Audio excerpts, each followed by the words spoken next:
Good morning, guys, and welcome back. This morning we're going to be going over a rig that I don't use, but I'm going to start using, and that is the slip cork or slip bobber rig. But for the purposes of this video, we're going to call it the slip cork rig. So for some reason in these parts, when you go to the boat ramp and you see people going fishing, if you go fishing with a guide, everyone has these tied on. This is what I've gathered is the primary way of fishing for inshore species like flounder, red, and speckled trout. And it's something I don't use. I'm the only one that never has one tied on. I do okay though, but it's definitely something I'm gonna start doing. It's one of those when in Rome, do as the Romans things. A lot of other parts of the country, you're gonna see a lot of popping corks. That's very common in other areas, but for some reason, this area, people love their slip corks. I don't know if it's the oyster beds, I don't know, for the marsh grass, I'm not sure exactly why, but hey, they produce some fish. I've been on a guided trip where we tore them up with slip corks. I'll briefly explain what makes these so great and versatile.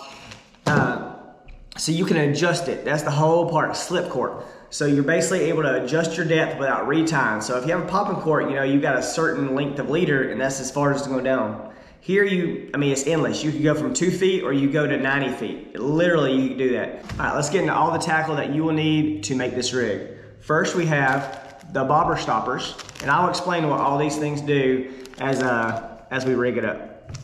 These actually come with beads in there also. I didn't realize that until just now. You have your slip corks. They come in different sizes. This is the size we went to, the 60 gram.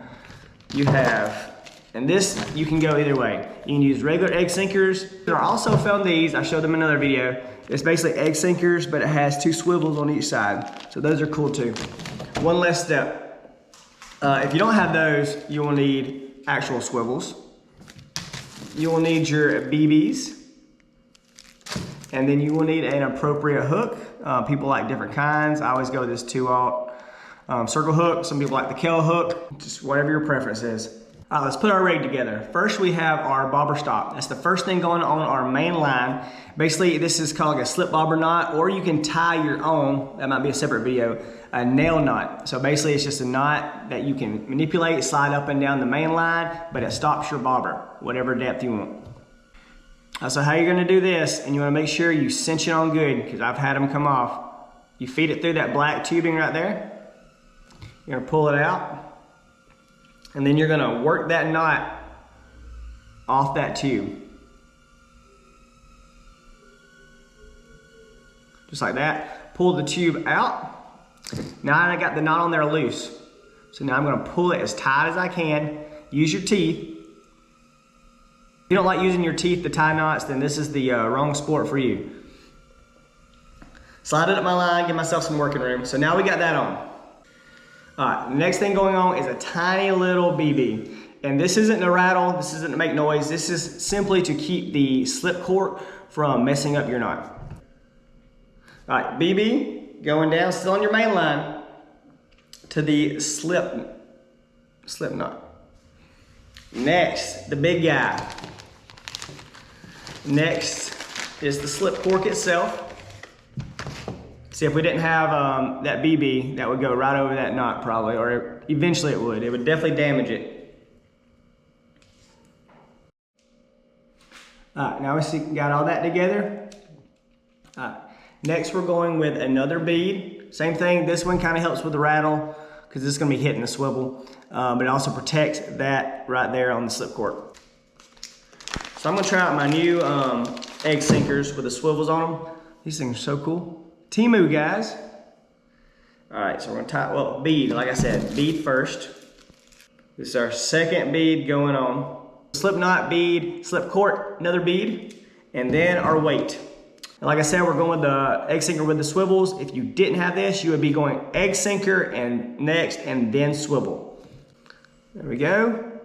Getting ready for our leader. We'll clip all these tag ends at the end. And the purpose of this weight right here is to get it down to the appropriate depth, and it's gonna pull down and allow that sinker to go all the way up to that slip knot. Next, we're gonna go with our leader. I'm using fluorocarbon, and with the leader, you wanna do 10 to 12 inches, so I'm gonna cut off about 14, 15 inches. So after I tie my 2 knots, one on the swivel and then one on the hook, I'll have about 12 inches left.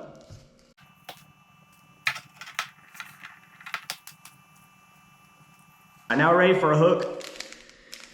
I will say with the hook, one knot that I've heard not to use is the loop knot. And that's because if you're using live bait, it can swim around and hang up your line. So we're just going with still going with the improved clinch knot.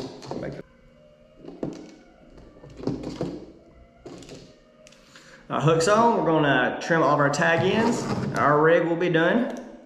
So guys, our rig is complete and I'm gonna show you everything one more time. So first we got our slip knot right there. Next we got our bead, which protects it. We got our slip cork going down to another bead. And then we go down to what would be our egg sinker and then swivel, or the combo, or they made something called trolling rigs, which are also like this. Going down to our weight, then we go down to our 10 to 12 inch leader fluorocarbon mono, and then to our hook. And that rig is complete, guys. You can slip that knot as far up as you want, deep as you want, shallow as you want. All right, one more little trick, since this rig takes a while to rig up. On your leader line, you may want to go lighter than your main line. So if anything breaks, it's just this, and it'll only take you a few seconds to tie them. And I hope you like this tutorial. This is something you're gonna see me using more and more. I'm about to go test it out now in my pond, so stay tuned. I might catch some bass on it actually. So God bless, thank you guys for watching.